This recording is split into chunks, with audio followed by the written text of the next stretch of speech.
الموعود وشاهد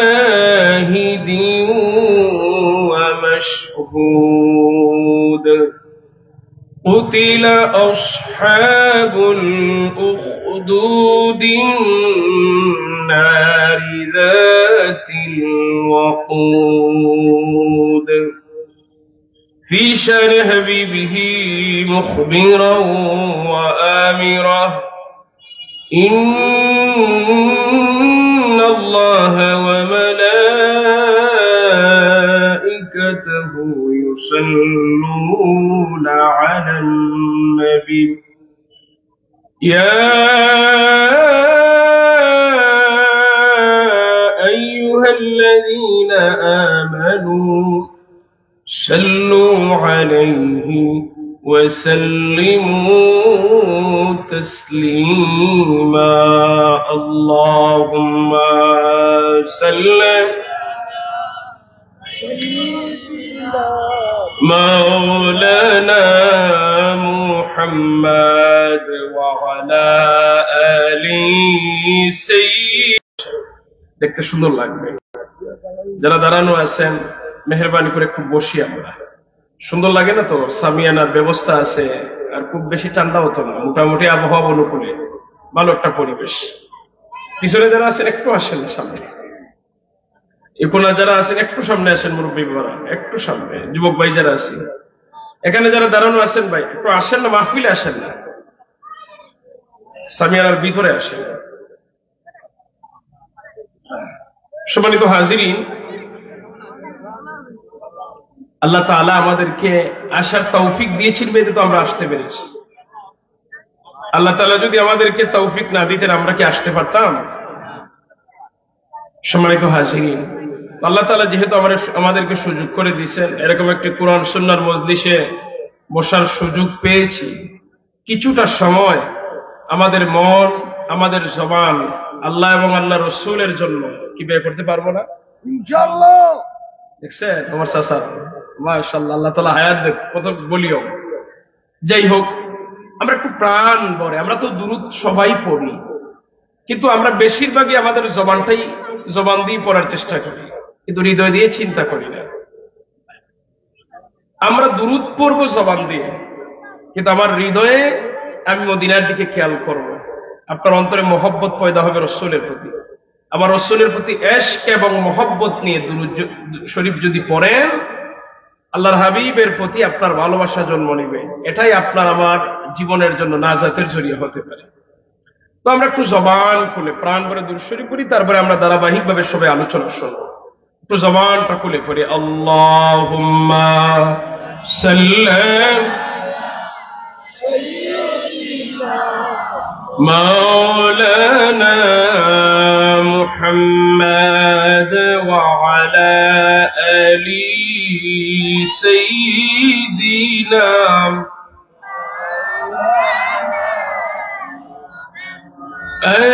محمد حشر میں ساتھی بنا لینا مجھے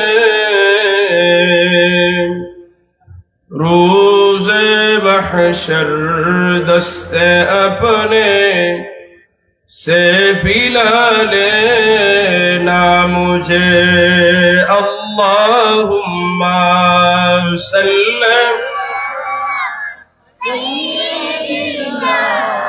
مولانا محمد وعلى آل سيدنا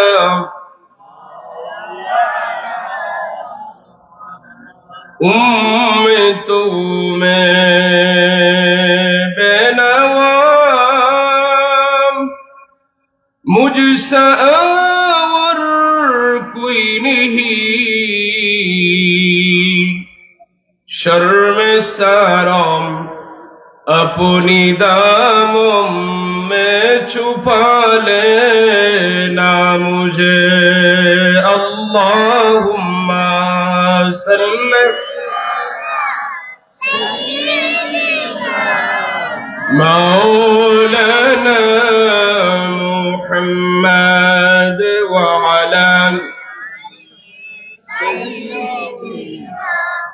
মাওলানা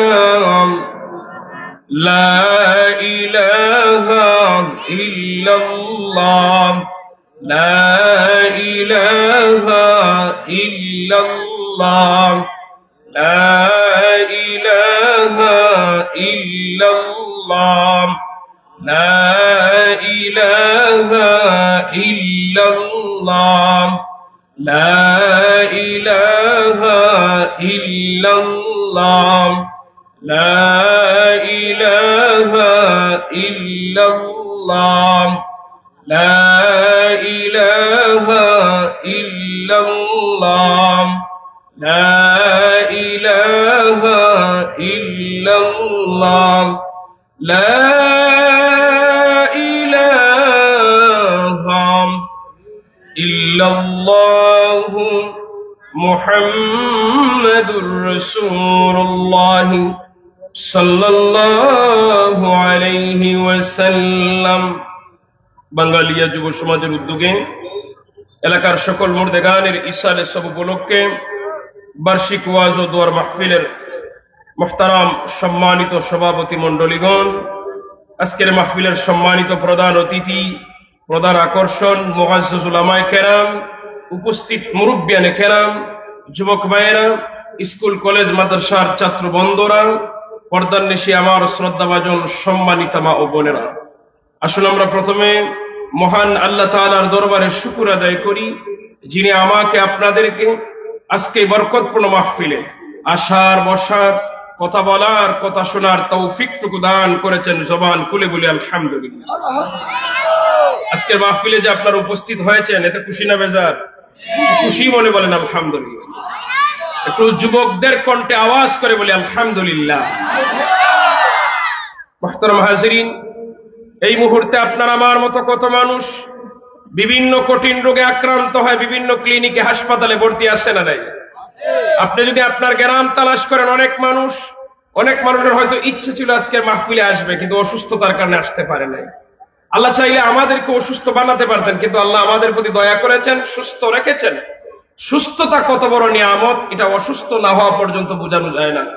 সম্মানিত হাজিরিন, আল্লাহ তাআলা আমাদেরকে এরকম একটি কোরআন সুন্নাহর মজলিসে যে বসার সুযোগ করে দিয়েছেন, এই জন্য হৃদয় থেকে খুশি মনে আবার বলি আলহামদুলিল্লাহ। আমি আল্লাহর কোরআনুল কারীমের 30 পারা সূরা বুরুজের শুরুর দিকে কয়েকটি আয়াতে কারিমা তেলাওয়াত করেছি। আল্লাহ তাআলা তৌফিক দিলে সে আয়াতের কিছু ব্যাখ্যা বিশ্লেষণ আপনাদের সম্মুখে তুলে ধরে আপনাদেরকে সাথে নিয়ে আমি মুসাফির মানুষ মুনাজাত করব ইনশাআল্লাহ। সম্মানিত হাজিরিন, আমি যে আয়াতে কারিমা তেলাওয়াত করেছি, আমার তেলাওয়াতকৃত আয়াতের মধ্যে আল্লাহ তাআলা এখানে এক শ্রেণীর ইমানদার মুমিন বান্দাবান্দীদের ইমানি শক্তির কথা বলেছেন, তাদের ইমানি চেতনা, তাদের ইমানের উপর অটল বিশ্বাস কেমন ছিল। আর সেই কথাগুলি বলতে গিয়ে আল্লাহ তাআলা কোরআনুল কারীমের সূরা বুরুজের শুরুর দিকে কয়েকটি বিষয় আল্লাহ কসমকে কথা বলেছেন। বলি সুবহানাল্লাহ। দেখেন, আল্লাহ তাআলা যদি কোরআনুল কারীমে কোনো একটি বিষয় কথা বলেন, একটা বিষয় একবার যদি বলেন মুসলমানের উপর ফরজ হয়ে যায়। কিন্তু আল্লাহ তাআলা অনেক বিষয় আছে যে বিষয়টি কোরআনে বারবার বলছেন, যেমন আকিমুস সালাহ ওয়া আতুজ যাকাহ, এটা বারবার বলছেন। কেন? এটার তাগিদ বেশি, যেই জিনিসের গুরুত্ব বেশি এটাকে আমরা বারবার বলি।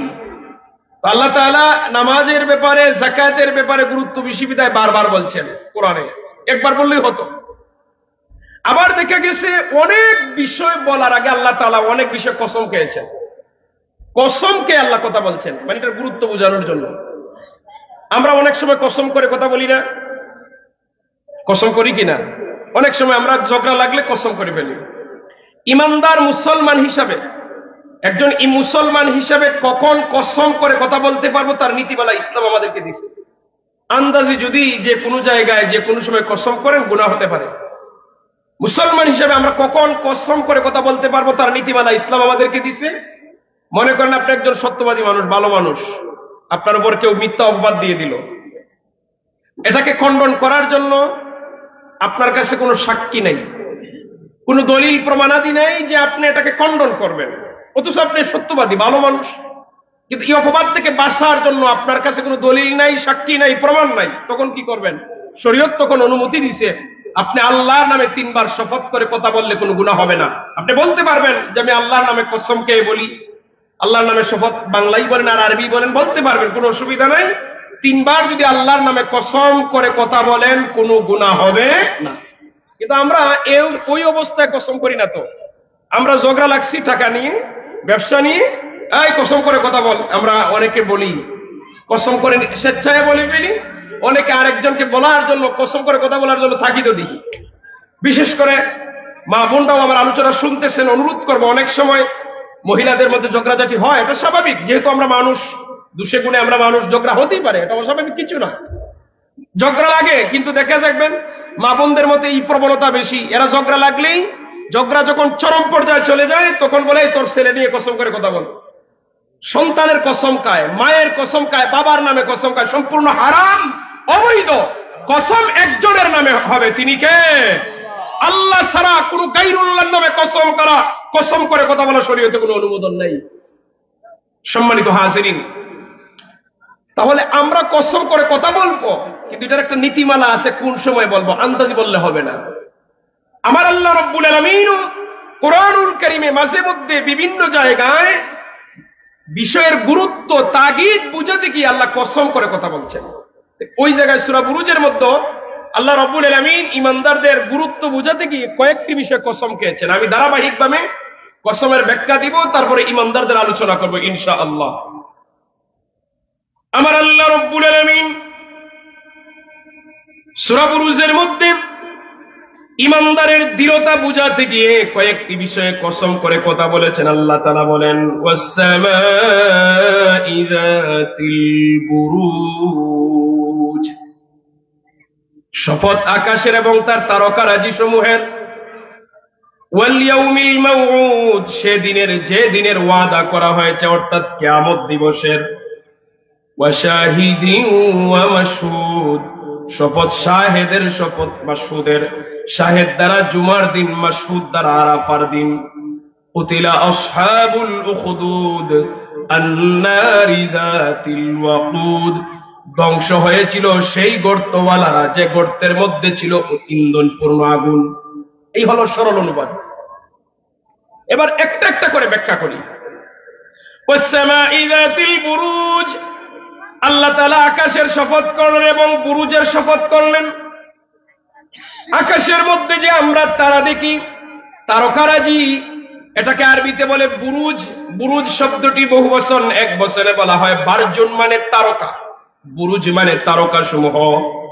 আমরা যখন এই জমিন থেকে আকাশের দিকে তারকাগুলি দেখি, আমাদের কাছে তারকাগুলি মনে হয় এক একটা ঝিলমিল বাতির মতো ছোট ছোট, দেখতে আমাদের কাছে ছোট লাগে।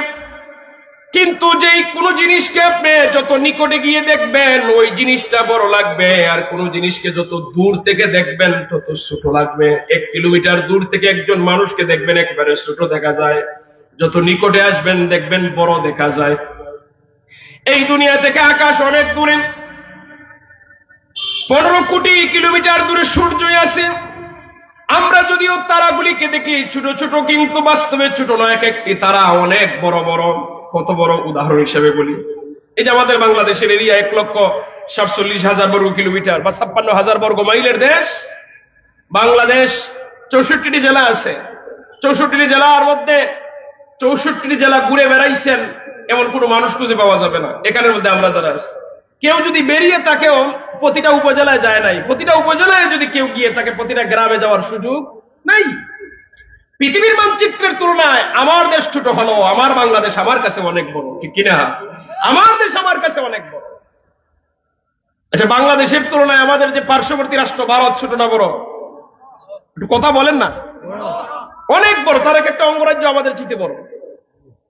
পৃথিবীতে বড় বড় রাষ্ট্র ব্রাজিল, কানাডা, আমেরিকা 90 লক্ষ বর্গ কিলোমিটারের চাইতে বড়। পৃথিবীর সবচেয়ে বড় রাষ্ট্র রাশিয়া, কোটি বর্গ কিলোমিটারের চাইতে বড়, 70-80টা রাষ্ট্রের সমান বাংলাদেশের। এই বিশাল বড় পৃথিবী, সমস্ত পৃথিবী ঘুরে বেরিয়েছেন, ভ্রমণ করেছেন, সফর করেছেন, কোন মানুষ আসেনি। আল্লাহ তাআলা এই সমস্ত পৃথিবীর বাদশাহী 4 জন মানুষকে দান করেছিলেন। কয়জন মানুষকে? আপনারা কষ্ট নিয়ে না, মাঝে মধ্যে একটু কথা বলিয়েন, ভালো হবে। কয়জন মানুষকে? 4 জন ব্যক্তিকে আল্লাহ সারা পৃথিবীর বাদশাহী দিয়েছেন।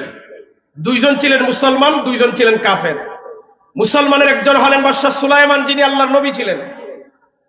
আরেকজন হলেন বাদশাহ যুলকারনাইন, যিনি আল্লাহর ওলি ছিলেন।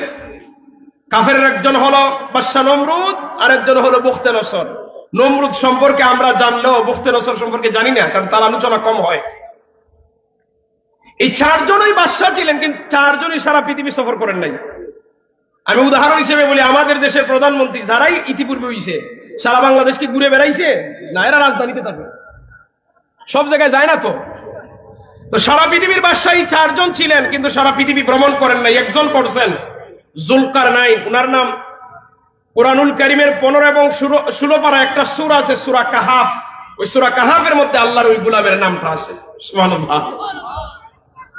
আল্লাহর বান্দা যুলকারনাইনকে আল্লাহ তাআলা দীর্ঘ লম্বা হায়াত দান করেছিলেন। উনি লম্বা মানুষ ছিলেন, সারা পৃথিবীর বাদশা ছিলেন।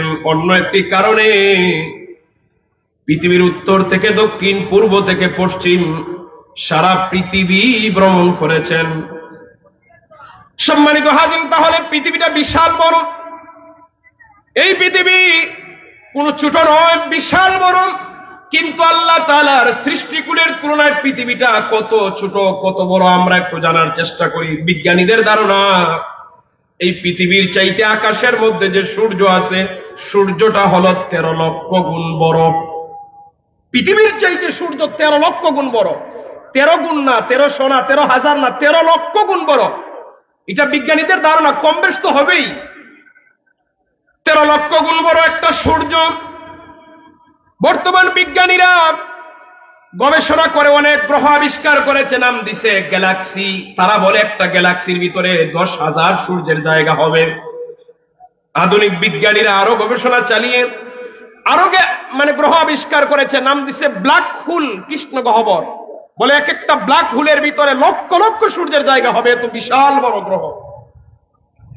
সম্মানিত হাজিরিন, আজ বিজ্ঞান গবেষণা করে আমাদেরকে যে গ্রহর কথা, গ্যালাক্সি আর ব্ল্যাক হোলের কথা বলতেছে, 1,500 বছর আগে আল্লাহ রব্বুল আলামিন কুরআনুল কারীমের মধ্যে সেই গ্রহের কথাগুলো কুরআনে জানিয়ে দিয়েছেন। বলেন না সুবহানাল্লাহ। ওয়াসসামা'i যাতিল বুরুজের ব্যাখ্যায় তাফসীর ইবনে কাসিরের মধ্যে 2টি মত পাওয়া যায়। ইবনে জারীর রাহমাতুল্লাহি আলাইহি বলেন, ওয়াসসামা'i যাতিল বুরুজ দ্বারা আল্লাহ তাআলা আকাশের মধ্যে 12টি তারকার শপথ করেছেন। এক একটি তারকা এত বড়, একটা তারকা থেকে আরেকটা তারকায় সূর্য চলাচল করে। 12টি তারকা অতিক্রম করতে 12 মাস সময় লাগে। ইবনে আব্বাস রাদিয়াল্লাহু তাআলা আনহু বলেন, আল্লাহ তাআলা ওয়াসসামা'i যাতিল বুরুজ দ্বারা আকাশের মধ্যে 12টি মঞ্জিল আছে, ওই মঞ্জিলের শপথ করেছেন। একটা মঞ্জিল থেকে আরেকটি মঞ্জিলে সূর্য চলাচল করতে 1 মাস সময় লাগে। 12টি মঞ্জিল অতিক্রম করতে 12 মাস লাগে। আকাশের 12টি মঞ্জিল থেকে আল্লাহ তাআলা দুনিয়ার 12টি মাস সৃষ্টি করেছেন। বিজ্ঞান হলো কোরআনের কাছে ছাত্রতুল্য। বিজ্ঞান গবেষণা করবে, ভুল করবে, বারবার ভুল করবে। যখন চূড়ান্ত হয়ে যাবে, যে বিজ্ঞানের মধ্যে দেখবেন আর ভুল নাই, এটা কোরআনের সাথে মিলে যাবে। বিজ্ঞান কোরআনের কাছে ছাত্রতুল্য। কোরআনের কোনো ভুল নাই, কোরআনে কোনো সন্দেহ নাই। যদি দেখেন কোন বিজ্ঞান কোরআনের সাথে মিলে না, মনে করেন বিজ্ঞান ভুল। যেই সময় দেখবেন বিজ্ঞানের গবেষণা কোরআনের সাথে মিলে গেছে, বুঝবেন এই বিজ্ঞান চূড়ান্ত, এই বিজ্ঞানের মধ্যে আর ভুল নাই। তার মানে বিজ্ঞান হলো কোরআনের কাছে ছাত্রতুল্য। ছাত্রর কাজ শিখা, শিক্ষকের কাজ শিখানো। সম্মানিত হাজিরিন, আমার আল্লাহ রব্বুল আলামিন ঈমানদারদের আলোচনা করতে গিয়ে আকাশের সেই বড় বড় 12টি তারকার শপথ করেছেন। দ্বিতীয় নম্বরে আল্লাহ তাআলা বলেন, ওয়াল ইয়াউমিল মাউউদ, শপথ হলো সে দিনের যে দিনের ওয়াদা করা হয়েছে। মুফাসসিরিনে কেরাম বলছেন, কোন দিনের ওয়াদা? এই আয়াতের ব্যাখ্যায় বলেছেন কিয়ামত দিবসের ওয়াদা। এই যে সুন্দর পৃথিবী আমরা দেখতেছি, এই সুন্দর পৃথিবী চিরদিন থাকবে না, একদিন ধ্বংস হয়ে যাবে। এই বিশ্বাস আমাদের সকলের আসেনি?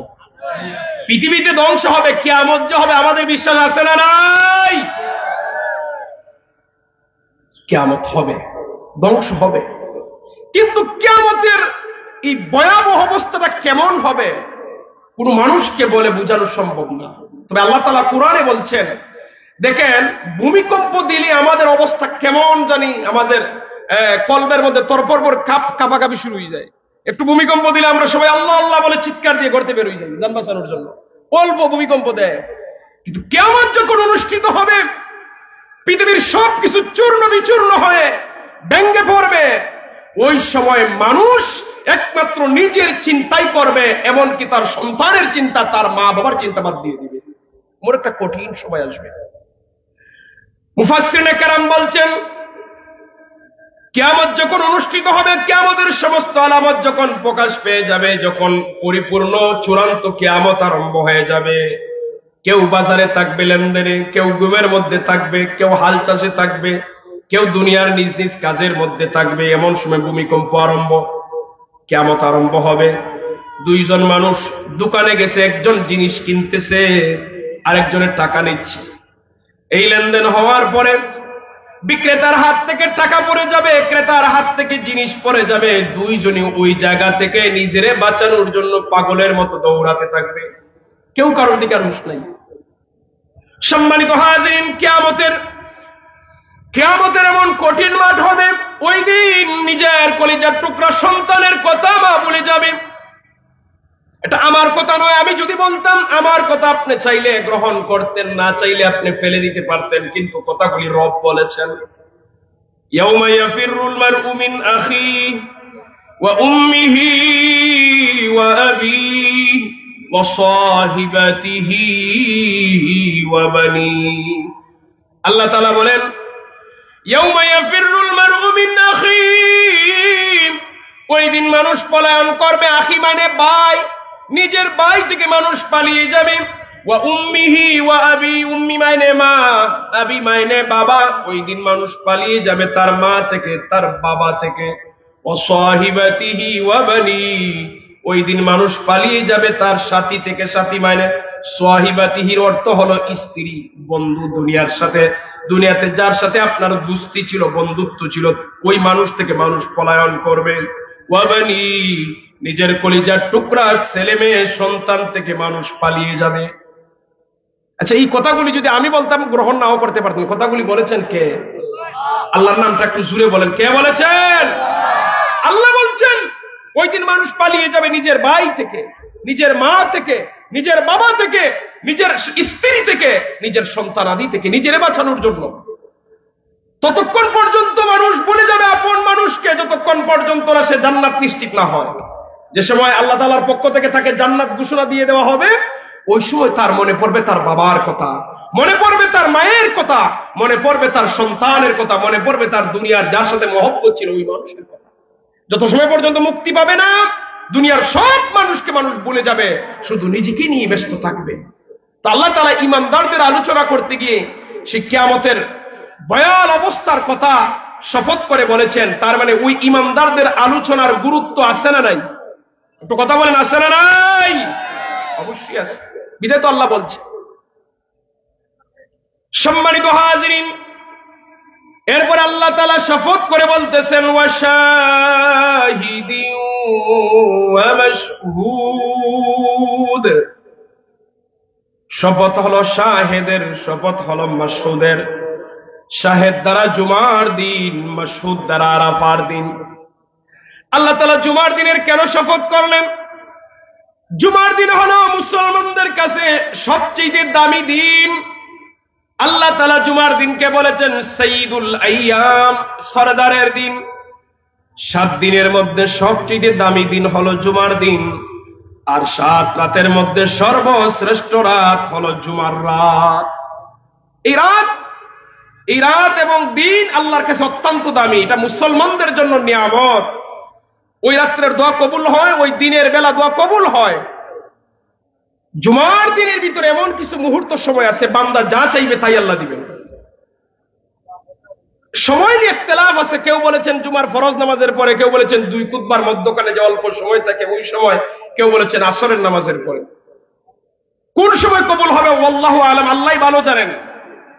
কিন্তু জুমার দিন যে ইবাদত কবুল হবে এটা হাদিসে আছে। আমরা জুমার দিনে জোহরের ওয়াক্ত আমরা জুমা আদায় করি, মুসলমানরা দলে দলে আল্লাহর ঘর মসজিদে হাজির হয় কিনা? আল্লাহ তাআলা দুনিয়ার ইমানদার মুমিন মুসলমানদের মানুষের আমল নামা লেখার জন্য আল্লাহ তাআলার পক্ষ থেকে ফেরেশতারা নিয়োজিত আছে। এই যে আপনি আমি বসে আছি, এই বসাটাও আল্লাহর ফেরেশতারা নোট করতেছে।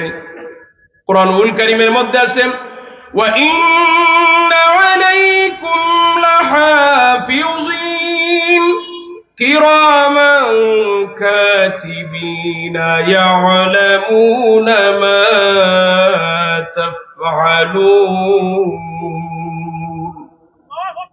আল্লাহ তাআলা বলেন, নিশ্চয়ই আমি হেফাজতকারী নিয়োগ করেছি, রক্ষণাবেক্ষণকারী, হিসাব লেখলেওয়ালা ব্যক্তি নিয়োগ করে দিয়েছি। এরা কারা? কিরামান কাতিবিনা ইয়ালামুনা মা তাফআলুন, এরা সম্মানিত লেখক বৃন্দ, বান্দা যা আমল করে সবগুলো তারা লিখে রাখে। বান্দা যদি কোনো নেক আমল করে তা যেমন লিখে, বান্দা যদি কোনো বদ আমল করে তাও লিখে রাখে। আমরা যে বসে আছি, এটা যে আল্লাহর ফেরেশতারা লিখতেছে, এই বিশ্বাস আপনার আসেনি? আল্লাহর কোরআন বলছে তো, ওয়া ইন্না আলাইকুম লাহাফিজিন কিরামান কাতিবিনা ইয়ালামুনা মা তাফআলুন। ও ভাই, কোরআনের কথা। কোরআন বলছে বান্দা দুনিয়াতে যত নেক আমল করে তাও লেখা হয়, বান্দা যত বদ আমল করে তাও লেখা হয়। কিন্তু একটি পার্থক্য হলো, এই নিয়মিত ফেরেশতারা জুমার দিনের আমলটা লেখে না। হাদিস শরীফে আসছে, জুমার দিনে আল্লাহ তাআলার পক্ষ থেকে স্পেশাল আরেক বাহিনী ফেরেশতারা এসে মসজিদের গেইটে দাঁড়িয়ে থাকে। মসজিদের গেইটে দাঁড়িয়ে থাকে, আল্লাহর কোন বান্দা মসজিদের ভিতরে প্রবেশ করে জুমার নামাজের জন্য তার নামগুলি লিখে। সুবহানাল্লাহ বলবেন না? হাদিস শরীফে আসছে, ওই ফেরেশতারা সোনার কাতা রূপার কলম নিয়ে হাজির হয়, মসজিদের গেইটে দাঁড়িয়ে থাকে, আল্লাহর কোন গোলাম মসজিদে প্রবেশ করে তার নাম লিখে। কতক্ষণ পর্যন্ত? প্রশ্ন, কত সময় পর্যন্ত আল্লাহর ফেরেশতারা লিখে? হাদিসে আসছে, ইমাম সাহেব যখন খুতবা দেওয়া শুরু করেন নামাজের আগে, প্রথমে তো ওয়াজ হয়, তারপরে খুতবা হয়। তো খুতবার জন্য যখন ইমাম সাহেব দাঁড়িয়ে যান, আল্লাহর নূরের ফেরেশতারা তাদের লেখালেখি বন্ধ করে ইমাম সাহেবের খুতবা শোনা শুরু করে দেয়। খুশি মনে বলেন সুবহানাল্লাহ। তো জবান খুলে বলি আল্লাহু আকবার। ইমাম সাহেবের খুতবার দাম আসেনি? আছে। শরীয়তের হুকুম দেখেন, ইমাম সাহেব যে খুতবা দেন উনার উপর দায়িত্ব হলো সুন্নতে মুআক্কাদা। আর আমরা যারা মনে করেন মুসল্লিরা বসে বসে শুনি, আমাদের উপর দায়িত্ব হলো ওয়াজিব। দায়িত্বের বেলায় ইমাম সাহেবের চেয়ে মুসল্লিদের দায়িত্ব বড়। ইমাম সাহেব যে খুতবা দেন সুন্নতে মুআক্কাদা, মুসল্লিরা যে শুনে ওয়াজিব। ইমামের চেয়ে মুসল্লিদের দায়িত্ব বড়। এই জন্য খুতবা চলাকালীন অবস্থায় কথাবার্তা বলা নিষেধ শরীয়তে, হারাম। মনে করেন একটা বাচ্চা কথা বলতেছে খুতবা চলাকালীন অবস্থায়, আপনি তারে বললেন, এই ছেলে চুপ করো, কথা বলিও না। আপনার তো উদ্দেশ্য না কথা বলা, আপনার মূলত ওই বাচ্চারে কথা বলানো বন্ধ করার উদ্দেশ্যে আপনি বলছেন, এই ছেলে কথা বলিও না, চুপ করো। এই যে এই কথা বলছেন, এই কথা বললেও কবিরা গুনাহ হবে। এই কথা বললেও কবিরা গুনাহ হবে। খুতবার এত গুরুত্ব, কিন্তু আমরা অনেক সময় অনেক মসজিদে লক্ষ্য করি, খুতবা চলে, আবার কানাকানি আলাপ আলোচনাও চলে, অনেক জায়গায় দান বাক্স হাঁটানি হয়। এ ভাই, আপনি আমি মসজিদে যাই নেকি হাসিলের জন্য, সব কামাই করার জন্য। আমরা সবের পরিবর্তে যদি কবিরা গুনাহ নিয়ে আসি, এর চেয়ে বড় দুঃখ আর হতে পারে না, ঠিক কিনা? আমরা মসজিদে যাব, আজকের মাহফিল থেকে আমরা অতীতে কি করেছি এটা আমাদের জানার বিষয় না, আল্লাহ যেন মাফ করেন। কিন্তু আজকের পর থেকে প্রথমে আমি, এরপর আপনারা, আমরা সবাই একটা বিষয়ে আমরা ঐক্যবদ্ধ হই বা এই নিয়ত করি যে মসজিদের ভিতরে গেলে পরে খুতবা যখন আরম্ভ হয়ে যাবে, খুতবা চলাকালীন অবস্থায় কখনো কথা বলবো না। বলি ইনশাআল্লাহ। সবাই বলি ইনশাআল্লাহ। দুরূদ শরীফ পড়ে, আল্লাহুম্মা সাল্লি মাওলানা মুহাম্মাদ ওয়া আলা মাওলানা। মোহতারাম হাজির, আপনার কষ্ট হচ্ছে কি? মানুষ তো মোটামুটি খারাপ না, আর কেউ না আইলে তো চলবে, কিন্তু আপনারা যারা আছেন একটু জবানটা খুলেন, মোহাব্বতে রাসূলের উপর দুরূদ শরীফ পড়ে, আল্লাহুম্মা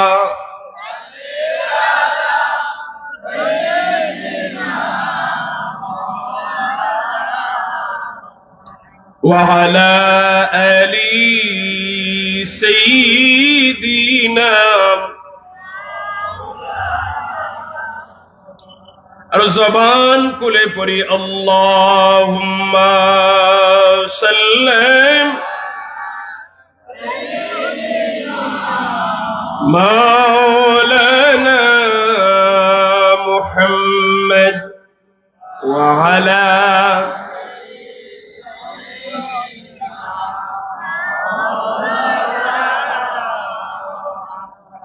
লক্ষ কোটি সালাম জানাই আমার জিন্দা নবীজির কদমে, যার উসিলায় পাইব নাজাত রোজ হাসরের ময়দানে। আল্লাহুম্মা জুড়ে জুড়ে সাল্লাম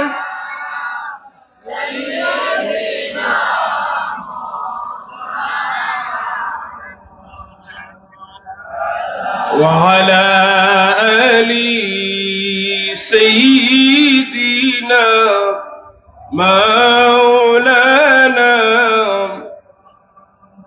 তাহলে জুমার দিন হলো মুসলমানদের কাছে সবচেয়ে একটা দামি দিন। জুমার দিন ইমাম সাহেব যখন খুতবা দেন, খুতবা আরম্ভ হওয়ার পরে খুতবা শুরু হওয়ার সাথে সাথে আল্লাহর নূরের ফেরেশতারা লেখালেখি বন্ধ করে দেয়, তারা খুতবা শোনা শুরু করে দেয়। এখন খুতবা শুরু হওয়ার পরে যারা মসজিদে আসে জুমার নামাজের জন্য, এদের নাম আর ফেরেশতারা লিখে না। খুতবা শুরু হওয়ার পরে যারা জুমার নামাজ পড়তে আসেও হাসরের মাঠে তার আমল নামায় গিয়ে দেখবে যে জুমার নামাজে তার নাম নাই। তো বলবে, আল্লাহ আমি তো জুমার নামাজে গেলাম, আমার নাম নাই কেন? আল্লাহ তাআলা তখন বান্দাকে জবাব দিবেন যে খুতবা শুরু হওয়ার আগে যাও নাই কেন?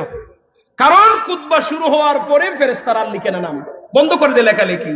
তো আমরা জুমার নামাজে যাবো ভাই, আপনার যদি ভালো না লাগে ওয়াজ শুনিয়েন না, আপনার টাইম নেই, ব্যস্ত মানুষ মনে করেন, কিন্তু অন্ততপক্ষে খুতবা শুরু হওয়ার আগে অবশ্যই মসজিদে যাওয়া লাগবে। যদি না যান তাহলে আপনাদের জুমার নামাজ পড়েছেন, খুতবা শুরু হওয়ার পরে গেলে এই নাম আর তালিকায় উঠবে না। কিন্তু দুঃখ লাগে, অনেক সময় আমরা দেখি খুতবাও চলে, অনেক মানুষ আসে, তাও সবার শেষে আসে, মানুষকে ডিঙ্গিয়ে সবার সামনে যায়। এটা একটা বদ অভ্যাস। নামাজের ক্ষেত্রে আপনি মসজিদে পরে আসলে পিছনে বসবেন, যত বড় সাহেব থাকেন, যত বড় নেতা থাকেন। নামাজের বেলায় কোন নেতার পরিচয় নাই। মসজিদে নেতা একজনই ইমাম সাহেব, আর কোন নেতা নাই মসজিদে। মসজিদে আর কোন নেতা নাই, মসজিদের নেতা একজন ইমাম সাহেব। আপনাদের মসজিদে মিম্বর কয়টা থাকে? জুড়ে বলেন, মিম্বর কয়টা থাকে? জুমার দিনে মিম্বরে কে বসেন? কোন মুতাল্লি, কোন সভাপতি, কোন সেক্রেটারি মিম্বরে বসার অধিকার? মিম্বরে বসবেন ইমাম সাহেব, নেতা একজন। অতএব মসজিদের নেতা ইমাম সাহেব ছাড়া দ্বিতীয় আর কেউ। কিন্তু আমরা বহু জায়গায় দেখি বর্তমানে ইমাম সাহেব কোন রকম শুধু আসেন নামাজের সময়, যত আল্লাহু আকবার বলে হাত বাঁধেন তত সময় ইমাম মানে, আর ইমামই মানতে রাজি না। আজকের সমাজের ইমামগুলি নির্যাতিত, নিপীড়িত। অনেক জায়গায় ইমামরা স্বাধীনভাবে ওয়াজ করতে পারে না। সুদের ওয়াজ করলে, ঘুষের ওয়াজ করলে অনেক ইমামের চাকরি পর্যন্ত চলে যায়। বাংলাদেশে দেখছি না আমরা, সত্য কথা বলে চাকরি চলে যায়। কিন্তু ইমামদেরকেও সাহসী হওয়া প্রয়োজন। চাকরির চিন্তা করে ইমামতি করে কোন লাভ হবে না। রিজিকের মালিক কে? জুড়ে বলেন, রিজিকের মালিক কে? রিজিকের মালিক আল্লাহ। অর্থাৎ ইমাম সাহেব যারা আছেন, আমি বলবো আপনারা সত্যবাদী হবেন, হক পথে থাকবেন। আপনি সত্য কথা বলে যদি চাকরি চলেও যায়, এর চাইতে ভালো চাকরির ব্যবস্থা করে দিবেন কে? আমি ইমামতি করি, যারা আমারে ভালো করেছিলেন, আমি খুব ভালো করে ইমামতি করি। আমি যত জায়গায় যাই আমি বলি আমি নেতা। ইমাম সাহেব নেতা না? ইমাম অর্থই নেতা, ইমাম অর্থই নেতা। ইমামের কথাই চলবে মসজিদ। অনেক জায়গায় ইমামের কোন দামই থাকে না, কোন রকম উনি ওয়াজটা করে, কোন রকম খুতবা দেয়, নামাজ পড়ায়। সভাপতি, সেক্রেটারি অনেক সময় দেখা যায় মসজিদে বসে, হ্যাঁ আপনি মসজিদের দায়িত্বে নিছেন, আপনি মসজিদের উন্নয়নমূলক কাজের জন্য আপনি সুন্দর করে কথা বলতে পারেন, কিন্তু ইমামের উপর মাতব্বরি চলবে না। অনেক নেতা আছে, অনেক মসজিদ কমিটির দায়িত্বশীল ব্যক্তি আছে, ওয়াজের শেষ মুহূর্তে আয় সমস্ত মানুষকে ডিঙ্গিয়ে সামনে যায়।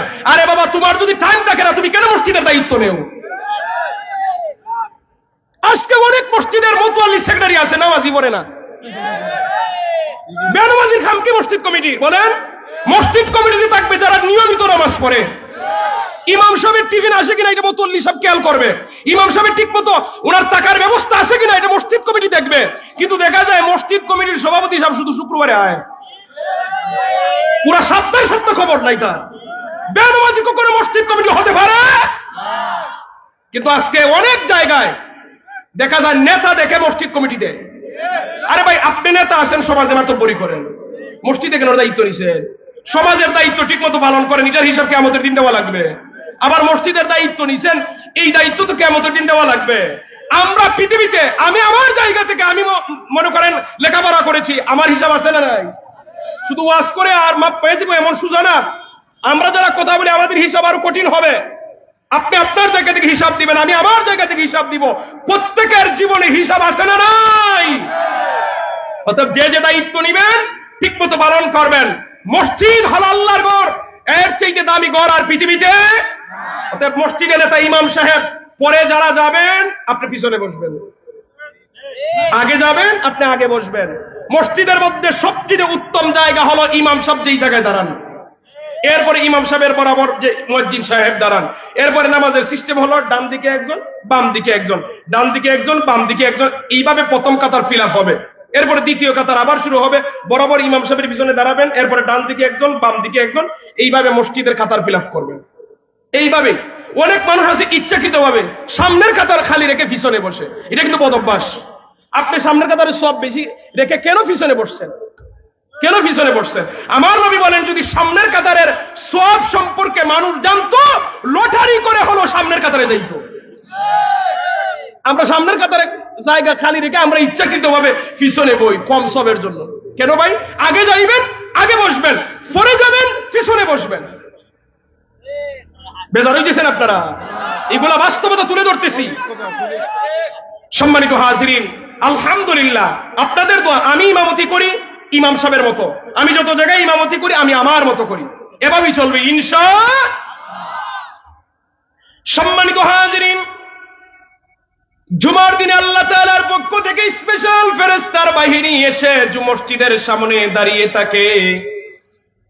সোনার কাতার উফার কলম নিয়ে তারা নামগুলি লেখে। আল্লাহর কোন বান্দা মসজিদের ভিতরে প্রবেশ করে তাদের নামগুলি লিখে নিয়ে যায়। ইমাম সাহেব যখন খুতবা দেওয়া শুরু করে দেন, আল্লাহর নূরের ফেরেশতারা লেখালেখি বন্ধ করে দিয়ে তারা ওই ইমাম সাহেবের খুতবা শোনা শুরু করে। তাহলে ইমাম সাহেব যে খুতবা দেন, ওই খুতবার দাম আছে না নাই? অনেক গুরুত্ব। আল্লাহর নূরের ফেরেশতা ওই ইমাম সাহেবের খুতবা শুনে কত দাম। তাহলে আমরা মসজিদে যাব, আমরা খুতবা শুরু হওয়ার আগেই মসজিদে যাওয়ার চেষ্টা করব বলি ইনশাআল্লাহ। গেল তিনটি শপথের ব্যাখ্যা। এবার আসেন মাসউদের আরাফার দিনের ব্যাখ্যাটা বলি। আল্লাহ নবী বলছেন, জিলহজ মাসের ৯ম তারিখে আরাফার ময়দানে আল্লাহর বান্দা বান্দি যত গুনাহ নিয়ে হাজির হোক না কেন, আল্লাহর দরবারে তওবা করা মাত্রই আল্লাহ তাআলা তার জীবনের সব গুনাহ ক্ষমা করে দেন। আরাফার ময়দান বড় দামি ময়দান, যারা হজ করেছেন ভাগ্যবান। আরাফার ময়দান জিলহজ মাসের ৯ম তারিখে, ওই দিন যারাই যত গুনাহ নিয়ে যাক না কেন আল্লাহ মাফ দিয়ে দিবেন।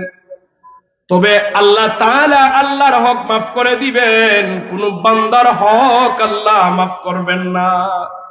আল্লাহর হক, আপনি নামাজ পড়েছেন, মাঝে মধ্যে ছেড়ে দিয়েছেন, আল্লাহর কাছে মাফ চাইবেন, আল্লাহ মাফ দিবেন, আল্লাহর ইখতিয়ার আর আপনার ব্যাপার। কেন দুনিয়ার কোনো মানুষকে জিজ্ঞানো লাগবে না। আল্লাহ চাইলে তার বান্দারে মাফ দিয়ে দিতে পারেন। সারা জীবন মদ পান করেছে, আল্লাহ চাইলে তারে মাফ দিয়ে দিবেন যদি মাফ চায় আরাফার ময়দানে দিয়ে।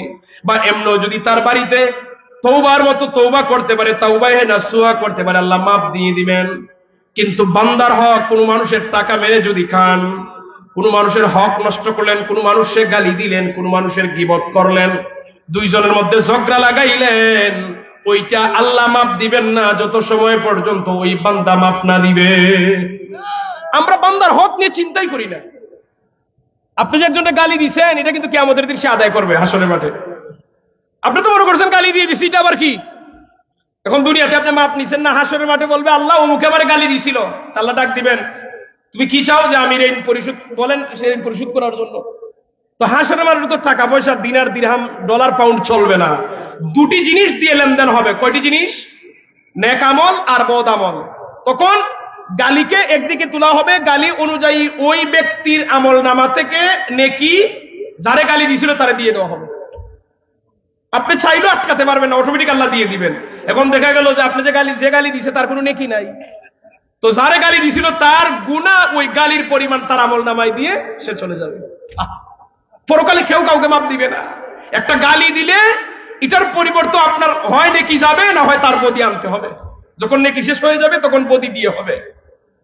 আমি বলি ভাই, এই দুনিয়াতে মানুষকে কখনো কষ্ট দিয়েন না। সারা জীবন তাহাজ্জুদের নামাজ পড়লে লাভ হবে না যদি মানুষকে কষ্ট দেন। আপনি কাবাগরের গিলাফে ধরে যদি কান্নাকাটি করেন, এমনকি কাবাগরের ভিতরে গিয়ে যদি মাফ চান, আল্লাহর হক আল্লাহ মাফ করে দিবেন। কোন বান্দাকে যদি একটু কষ্ট দেন, ওই বান্দা মাফ না দেওয়া পর্যন্ত আল্লাহ মাফ দিবেন না। আমরা বান্দার হকের ব্যাপারে বেখবর। আমরা গীবত করি মানুষের, গীবত বান্দার হক। আমরা হাঁটতে বইতে চলতে ফিরতে মানুষের গীবত করি, নিজে নামাজই পড়ে না আরেকজনের গীবত করে, নিজের ছেলে মেয়ে পর্দায় রাখে না আরেকজনের ছেলে মেয়ে নিয়ে মাথাপাতি করে। কি অবস্থা আমাদের সমাজ ব্যবস্থা করে যাচ্ছে। সম্মানিত হাজিরিন, তাহলে আরাফার ময়দানে যারা যাবে আল্লাহ তাআলা তার সমস্ত হক বান্দার মাফ করে দিবেন, কিন্তু কোন বান্দার হক আল্লাহ মাফ দিবেন না যত সময় পর্যন্ত বান্দার কাছে মাফ না চাইবে। কারো যদি আমরা গীবত করে ফেলি তাহলে তার কাছে গিয়ে মাফ চাওয়া লাগবে। কিন্তু বর্তমান যে জামানা, মাফ চাইলে আরো বড় বিপদ। মাফ চাইলে সাহাবায়ে কেরাম মাফ করে দিতেন, কাউকে আর বলতেন না, লজ্জা দিতেন না। কিন্তু বর্তমান সময়ে আমরা যে মানুষের কালচার, আমাদের কলব নষ্ট হয়ে গেছে, আমাদের কলবের মধ্যে ফসন ধরেছে। কেউ যদি মাফ চায় তারে আরো বেইজ্জত করবে। তাহলে কি করবেন? উলামায়ে কেরাম একটা সূক্ষ্ম সহজ সমাধান দিছেন। আপনি যার গীবত করেছেন তার জন্য আল্লাহ তাআলার কাছে আপনি মাফ চেয়ে নিবেন যে আল্লাহ আমি তার গীবত করেছি, তারে মাফ করে দাও। আল্লাহের জন্য হাসরের মাঠে আমারে আসামি না বানায়, আল্লাহর কাছে তার জন্য ক্ষমা চাইবেন। এতে কি হবে? তার গুনাহ মাফ হবে হাসরের মাঠে, ওই বান্দার আপনারে আসামি বানাবে না। কিন্তু যদি টাকা মেরে খান আর বলেন আল্লাহ আমারে মাফ করে দেন, লাভ হবে না। শুধু গীবতের বেলায় বলছি। ও ভাই, আজকে আপনার আমার সমাজে বহু মানুষ আছে নামাজ পড়ে তাহাজ্জুদ পড়ে হারাম খায়, আছে না নাই? সুদের টাকা দিয়ে, ঘুষের টাকা দিয়ে আপনি প্রতি বছর আরাফার ময়দানে কেন পবিত্র কাবা ঘরের ভিতরে গিয়ে যদি দোয়া করেন, দোয়া কবুল হবে? আপনি আল্লাহর বাড়িতে যাইতে হবে, আরাফার ময়দানে যাওয়া লাগবে হালাল টাকা ব্যয় করে। হারাম টাকা ব্যয় করে ইবাদত করলে, হারাম টাকা দান করে সওয়াবের আশা করলে সওয়াব তো পাবেনই না, বরং আরো ঈমান চলে যাবে। দুরূদ শরীফ পড়ি সাল্লাল্লাহু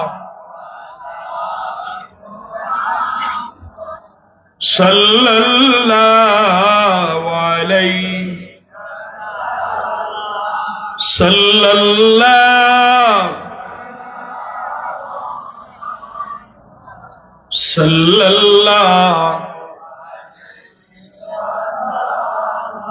وجب الشكر علينا ما دعا لله داعي صلى الله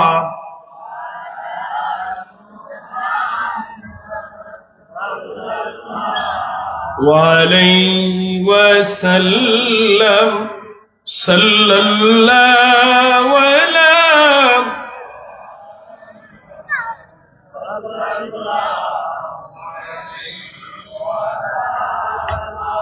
মুহতারাম হাজিরিন, আমি চারটি শপথের ব্যাখ্যা বললাম। এবার আসেন কুতিলা আসহাবুল উখদুদ আন-নারি যাতিল ওয়াকুদ আয়াতের ব্যাখ্যা। আমি নিজে যতটা তাফসীর পড়ছি, প্রতিটা তাফসীরের মধ্যে মুফাসসিরিনে কেরাম এই আয়াতের ব্যাখ্যা করতে গিয়ে অনেকে অনেক ব্যাখ্যা করছেন। তো প্রত্যেক মুফাসসিরিনে কেরাম একটা হাদিসকে সবাই তুলে ধরছেন। হাদিসটি হলো সহিহ মুসলিমের 2299 নম্বর হাদিস। এই আয়াতের ব্যাখ্যা তুলছেন। হাদিসটি হলো আল্লাহ নবী সাল্লাল্লাহু আলাইহি ওয়াসাল্লাম সাহাবায়ে কেরামদের সামনে একটি বর্ণনা করতেছেন। আমার সাহাবীরা, আজ থেকে বহু যুগ আগে এই পৃথিবীতে একজন জালিম শাসক ছিল, যেই জালিম শাসক নিজেকে রব দাবি করত। নাউযুবিল্লাহ বলেন। যুবক ভাইয়েরা, মুরব্বী বাবারা, বলুন তো আমাদের রবকে? আমাদের রবের নামটা বড় করে বলেন, আমাদের রবকে? আর ওই জালিম শাসক নিজেকে রব দাবি করত। তার রাষ্ট্রের মানুষেরা তাকে রব মানত। ওই দেশটা কোথায় ছিল হাদিসে উল্লেখ নাই, তবে মুহাদ্দিসিনে কেরাম ব্যাখ্যা করতে বলছেন, কেউ বলছেন ইয়ামেন, কেউ বলছেন পারস্য, বর্তমান ইরান। দুই দেশের মধ্যে যে কোনো একটি দেশ। জালিম শাসক ছিল, নিজেরা রব দাবি করত, তার দেশের মানুষেরা তারে রব মানত। নাউযুবিল্লাহ। একজন দরবেশ মানুষ ছিলেন, দরবেশ মানে আল্লাহর ওলি মানুষ। উনি পাহাড়ে জঙ্গলে লুকিয়ে লুকিয়ে থাকতেন। উনি লুকিয়ে লুকিয়ে আল্লাহর গুলামি করতে নিজের পরিচয় গোপন রাখতেন, কারণ বাদশা জানলেই তো ওনাকে মেরে ফেলে দিবে। একজন দরবেশ ব্যতীত দ্বিতীয় আর কোন ইমানদার ওই রাজ্যের মধ্যে নাই। তো বাদশা যে রাজ্য পরিচালনা করত তার অনেক জাদুবিদ্যাকারী ছিল। জাদুবিদ্যাকারীরা যেভাবে পরামর্শ দিত, বাদশা ওইভাবে তার রাজ্য পরিচালনা করত।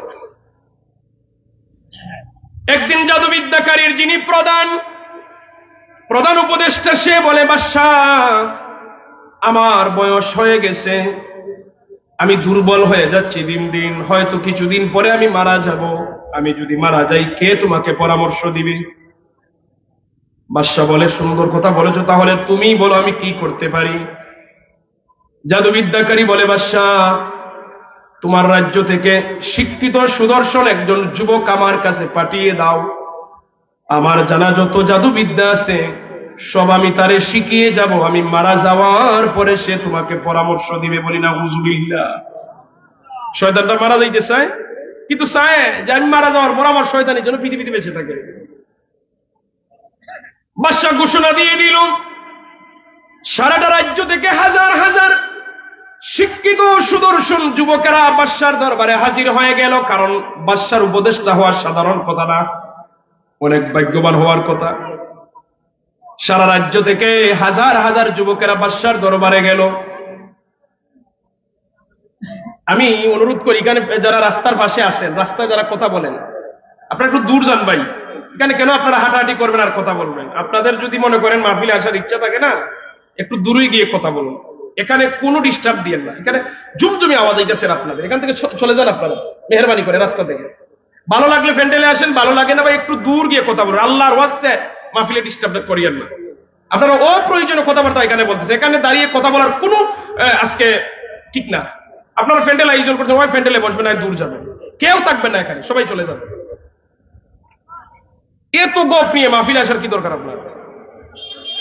সম্মানিত হাজিরিন, সারা দেশ থেকে হাজার হাজার শিক্ষিত যুবকেরা বাদশার দরবারে হাজির হয়ে গেল।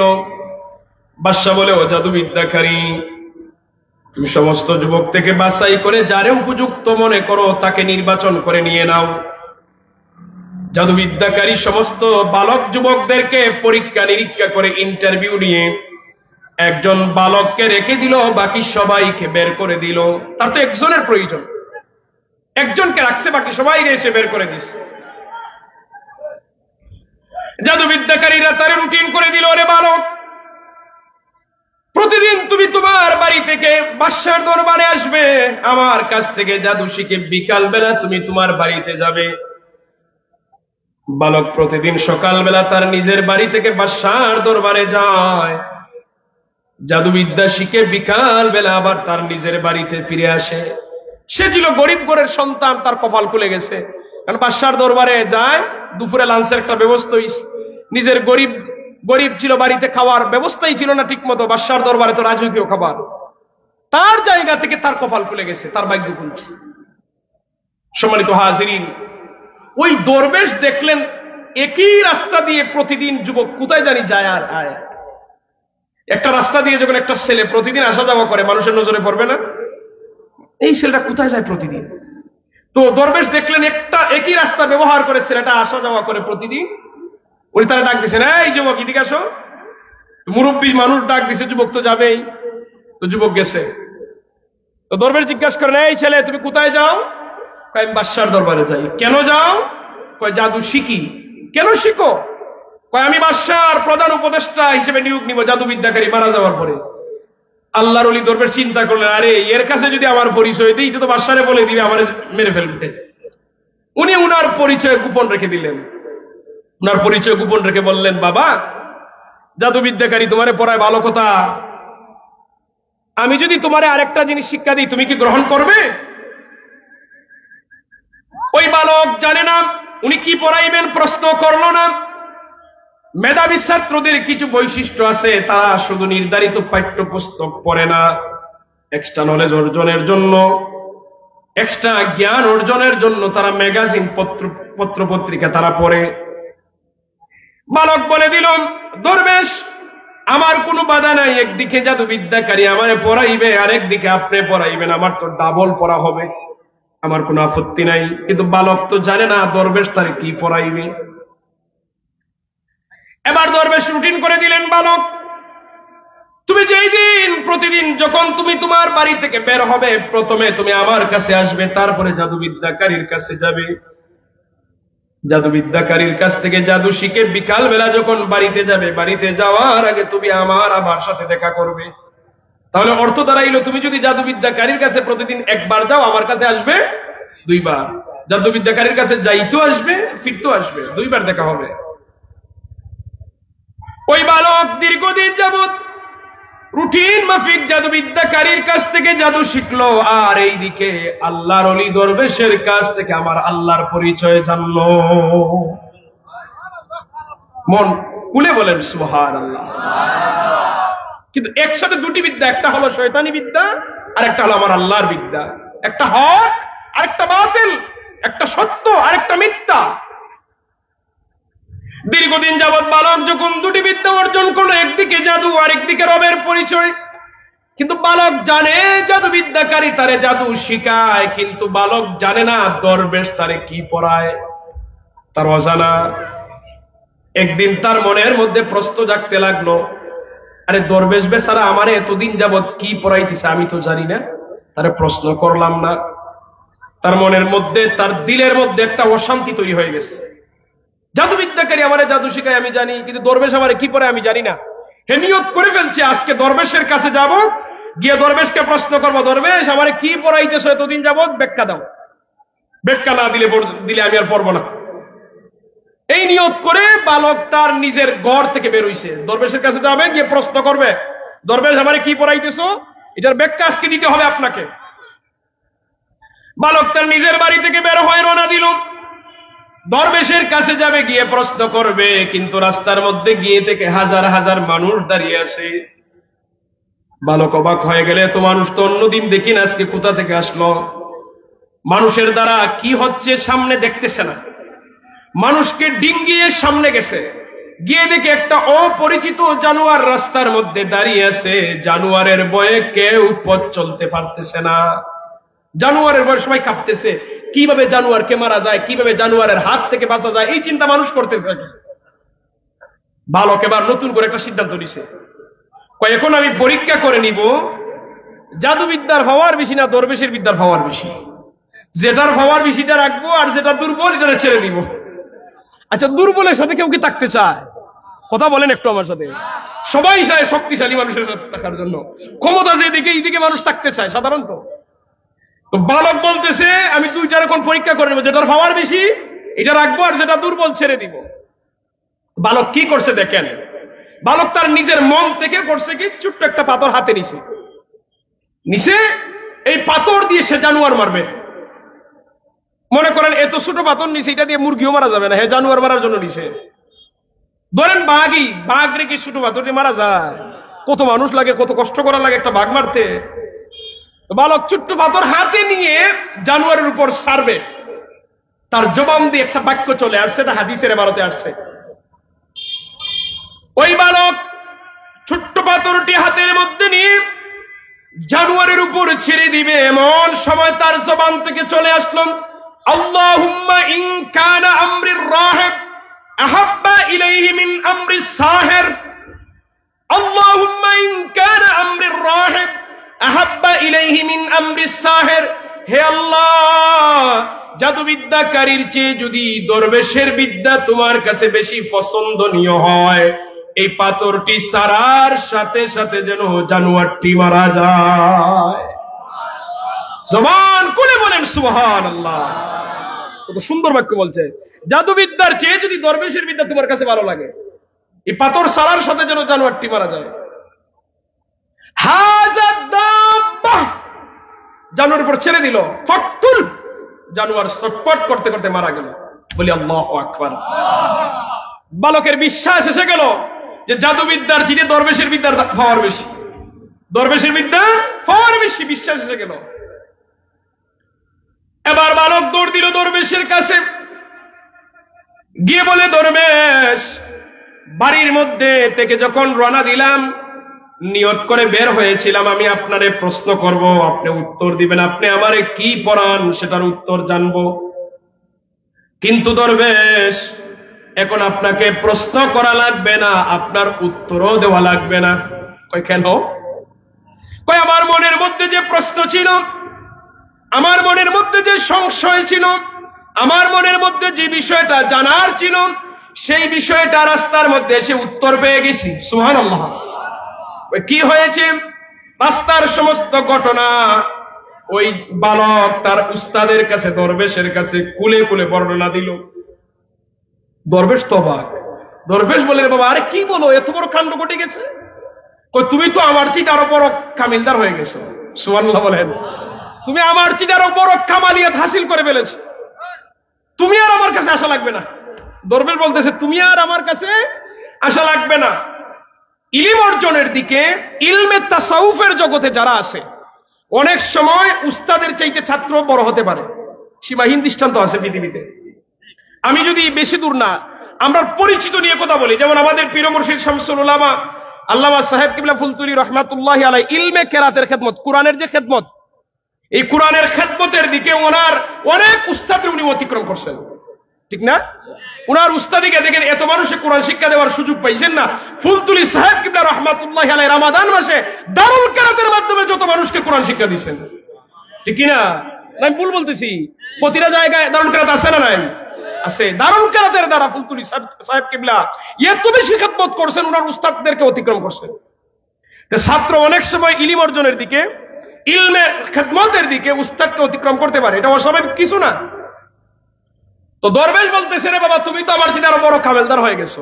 সুবহানাল্লাহ বলবেন না? সুবহানাল্লাহ। তুমি যাও এখন আল্লাহর দ্বীন তুমি প্রচার করতে থাকো, আমার কাছে আর তোমার আশা লাগবে না। বাদশা যদি কোনোদিন তোমারে ধরে নিয়ে যায়, তুমি আমার কথাটা বলিও না। দরবেশ তার ছাত্রই কথা নসিহত করে দিছে। আমার আল্লাহ রাব্বুল আলামিন ওই নওজোয়ান বালককে দুটি গুণ দান করলেন। এক নাম্বার গুণ হলো, বালক যদি কোনো কঠিন রোগীদের গায়ে ফু দেয় সাথে সাথে রোগ ভালো হয়ে যায়। দ্বিতীয় নাম্বার গুণ, ওই বালক যদি কোনো অন্ধ লোকের চোখে হাত বোলায় অন্ধ ভালো হয়ে যায়। ও ভাই, এটা কোনো কিচ্ছা নয়, এটা কোনো কাহিনী নয়। সহিহ মুসলিমের 2299 নম্বর হাদিস। ওই বালক আমার নবীর উম্মত না, ওই বালক আপনার আমার নবীর উম্মত না, অন্য যে কোন নবীর উম্মত হবে। অন্য নবীর উম্মতের বালককে যদি আল্লাহ তাআলা এত ক্ষমতা দিতে পারেন, এত গুণ দিতে পারেন, আখিরি নবীর শ্রেষ্ঠ নবীর উম্মতের মধ্যে যারা আলেম, যারা আল্লাহর ওলি, তাদেরকে কি আল্লাহ তাআলা এমন গুণ দিতে পারেন কিনা? অন্য নবীর উম্মতরে যদি আল্লাহ দিতে পারেন, শ্রেষ্ঠ নবীর উম্মতরে কেন দিবেন না? এই জন্য যারা আমরা আহলে সুন্নাত ওয়াল জামাতের অনুসারী, আমরা আউলিয়ায়ে কেরামদের কারামতকে বিশ্বাস করি, ঠিক না? এটা হাদিস দ্বারা সাবেত। ওই বালক অন্ধ লোকের চোখে হাত দিলে অন্ধ ভালো হয়, কুষ্ঠরোগী সহ বিভিন্ন কঠিন রোগীদের গায়ে ফু দিলে রোগ ভালো হয়। এই গুণ, দুটি গুণ আল্লাহ দিয়ে দিয়েছেন বালকরে। আল্লাহর ওলি দরবেশ বলেছিলেন, বাবা বালক তুমি আল্লাহর দ্বীন প্রচার করতে থাকো, আমার কাছে আশা লাগবে না। ওই বালক গোপন একটি আস্তানায় গেল। গোপন একটি আস্তানার মধ্যে গিয়ে এবার চিকিৎসা শুরু করছে। মানুষ যখন জানলো বালকের বিষয়, প্রতিদিন হাজার হাজার মানুষ বালকের কাছে যায়। বালক দেখা যায় রুগীদের গায়ে ফু দেয়, রোগ বালক, এরপরে অন্ধ লোকের চোখে হাত দেয়, অন্ধ বালক। এইরকম যদি একজন ডাক্তার আপনাদের মুন্সির বাজারে বসে, আপনারা যাবেন না? জি, মুন্সি বাজার কেন, সিলেটে আপনারা টাকা দিয়ে চিকিৎসার জন্য যান, দেখা যায় উপযুক্ত টাকা দিয়েও লম্বা সিরিয়াল, তারপরে কি এর আন্তাজি পরীক্ষা দিয়ে কি যে একটা হয়রানির মধ্যে আপনার ফেলায় মাঝে মধ্যে ডাক্তারে। যারা রুগী নিয়ে দৌড়াদৌড়ি করে এরাই বুঝতে পারবে। আমি আমার পরিবারের তো অনেক রুগী আছে, নিয়ে দৌড়াদৌড়ি করি। কি যে একটা গত কিছুদিন আগে এমন একটা পেরেশানি ফেলাইছে আমার পরিবারে, মানে আন্তাজি কঠিন একটা দুইটা পরীক্ষা দিয়েছে, যে দুইটা পরীক্ষায় 17,000 টাকা আসে। সিলেটকে করাইতে হবে বাধ্যতামূলক, ডর লাগাই দিছে। এখন সিলেট গিয়ে ডাক্তার দেখাইছে, আরে এটা কোন পাগলে দিছে, এই ডাক্তার বলে এটা কোন পাগলে দিছে, এই রোগের জন্য এত বড় পরীক্ষা কেন? উনি পরীক্ষা বাতিল করে নর্মাল পরীক্ষা দিছে, কয় কোনো রোগ নাই, 150 টাকার ওষুধ দিছে।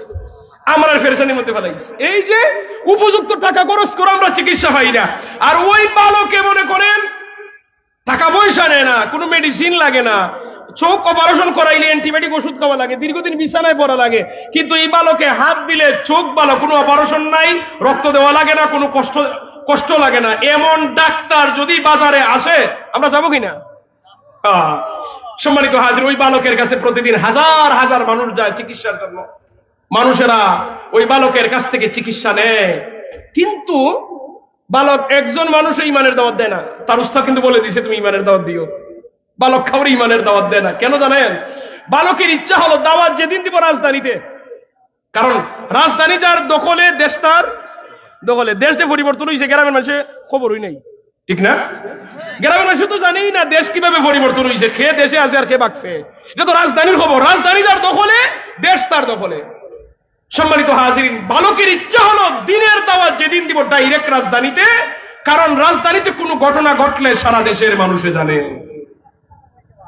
সম্মানিত হাজিরিন, এইভাবে দীর্ঘদিন চলতে লাগলো। বালক ফ্রি চিকিৎসা করতেছে, এইদিকে বাদশার বাহিনীরা বালককে খুঁজতেছে, বালক গেল কোথায়?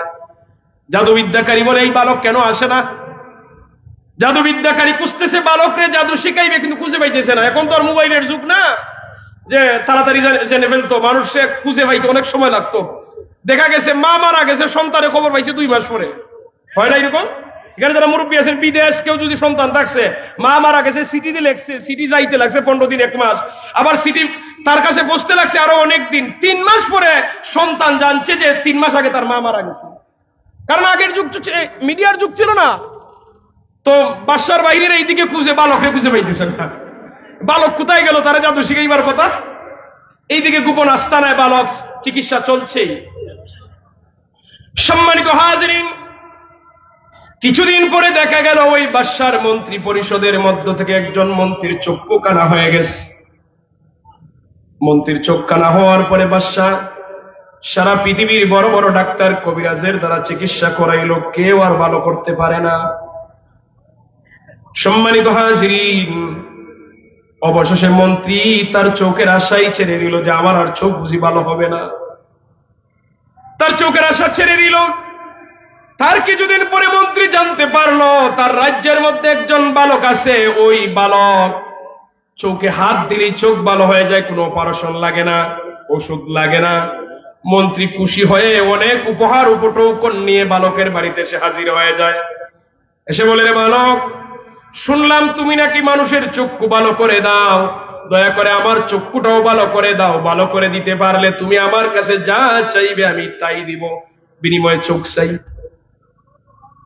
সম্মানিত হাজিরিন, মানুষের দেহের মধ্যে চোখ একটা দামি নিয়ামত। যার চোখ নাই তার কাছে দুনিয়ার এই রং তামাশা সব সমান। এই রং, আমরা যে বিভিন্ন রঙের পোশাক পরছি, অন্ধ মানুষের কাছে সব এক কালার, তো ঠিক না? আর অন্ধ লোকের চক্ষু, অন্ধ লোকের দুঃখ আমরা কি বুঝবো ভাই? একজন অন্ধ লোকের দুঃখ আরেকজন অন্ধই বুঝতে পারে। আর কিছুটা যদি অনুধাবন করতে হয়, আজকে মাহফিল থেকে যাওয়ার সময় নিজের চোখটা ভালো করে বেঁধে বাড়িতে রওনা দেন, দেখেন বাড়িতে যাইতে পারেন কিনা, কি বিপদ ঘটে। আল্লাহ তাআলা যে এই নিয়ামত আমাদেরকে দিচ্ছেন, চোখের নিয়ামত, এই চোখের নিয়ামতের জন্য আসুন আজকে জীবনে হৃদয় থেকে শুকরিয়া আদায় করে বলি আলহামদুলিল্লাহ। আপনাদের আওয়াজে আমি খুশি হইলাম না, বাড়ির মা বোনরা শুনুক, আমরা এখানে বসে আছি, জুড়ে বলি আলহামদুলিল্লাহ। সম্মানিত হাজিরিন, এখানে আমরা যারা বসে আছি, আল্লাহ তাআলা আমাদের এই নিয়ামত দিচ্ছেন। আমাদের বডির মধ্যে কত নিয়ামত। আপনার আমার সমাজে অনেক মানুষ আছে না যারা চোখ নাই, বা চোখ আছে আলো নাই, অনেক আছে হাত নাই কিন্তু আমাদের হাত আছে, অনেক মানুষ আছে পা নাই আমাদের পা আছে, অনেক মানুষ আছে মাথা আছে কিন্তু ব্রেন নেই, পাগল, কিন্তু আল্লাহ আমাদেরকে ব্রেন দিছেন, আকল দিছেন, আমরা সুস্থ শরীরে বসা। চিকিৎসা বিজ্ঞানী বলছে একজন সুস্থ মানুষের শরীরে বাজার রেট ধরছে, চোখের দাম, হাতের দাম, কিডনির দাম, কলিজার দাম, মগজের দাম, এইরকম বাজার রেট ধরে একজন পুরুষের শরীরে চিকিৎসা বিজ্ঞানী বলছে 6 কোটি টাকার সম্পদ আছে। কয় কোটি? আপনারা যারা বসে আছেন সবাই 6 কোটি সম্পদ। তা আল্লাহর নিয়ামত, তা আল্লাহ আমাদেরকে দিচ্ছেন। সুস্থ শরীর, একজন পুরুষের শরীরে 6 কোটি টাকার সম্পদ আল্লাহ দিছেন, বলেন না আলহামদুলিল্লাহ। আর চিকিৎসা বিজ্ঞানী বলছে একজন সুস্থ মহিলার শরীরে 12 কোটি টাকার সম্পদ। দাম কার বেশি? জি, 2 জন পুরুষের দাম 1 জন মহিলা। একজন মহিলার দাম, একজন মহিলার শরীরে 12 কোটি টাকার সম্পদ আছে। কয় কোটি টাকার? 12 কোটি টাকার সম্পদ।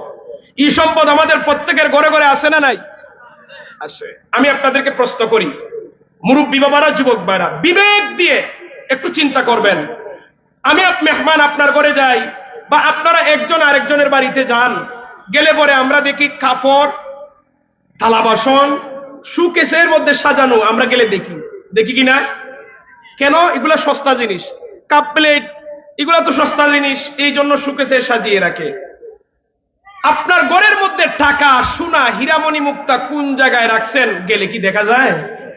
কেন? এটা দামি জিনিস, এই জন্য লুকিয়ে রাখছেন, দেখলেই লুভ লাগবে।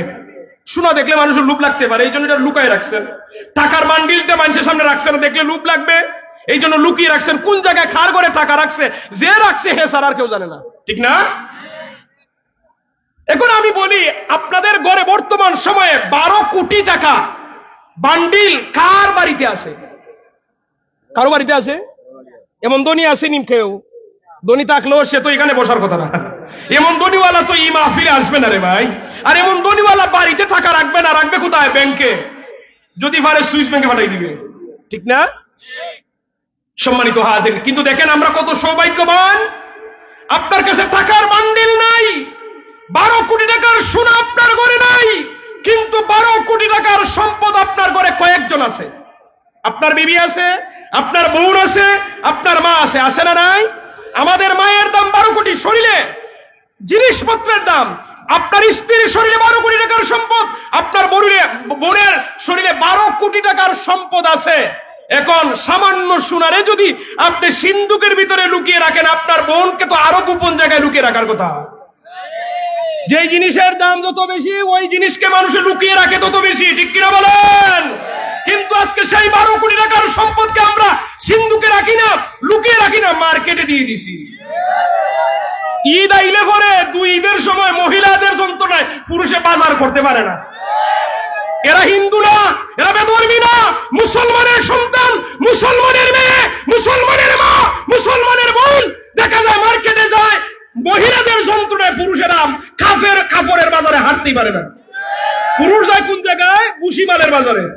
ওই জায়গায় কিন্তু তারা যায় না, কারণ ওজন বেশি তো। ওই জায়গায় পুরুষে হঠাৎ গাদার বুঝা তুমি বউ, আর পাতলাটা দামি জিনিসে আমি যাই কাপড়ের মার্কেট, মহিলারে দিয়ে দিছি। ও মুসলমান, এখানে যারা মুরব্বী আছেন, যারা বাবা আছেন, আপনার মেয়ে যদি বেপরদা হয় মার্কেটে যায়, এখানে যারা স্বামী আছেন, আপনার স্ত্রী যদি বেপরদা হয়ে মার্কেটে যায়, এখানে যারা ভাই আছেন, আপনার বোন যদি বেপরদা হয়ে মার্কেটে যায়, কিয়ামতের ময়দানে হাসরের মাঠে রব্বুল ইজ্জতের দরবারে আপনি দায়ুস হিসেবে দাঁড়াবেন। যদিও আপনি নামাজি, যদিও আপনি হাজি সাহেব, কাজ হবে।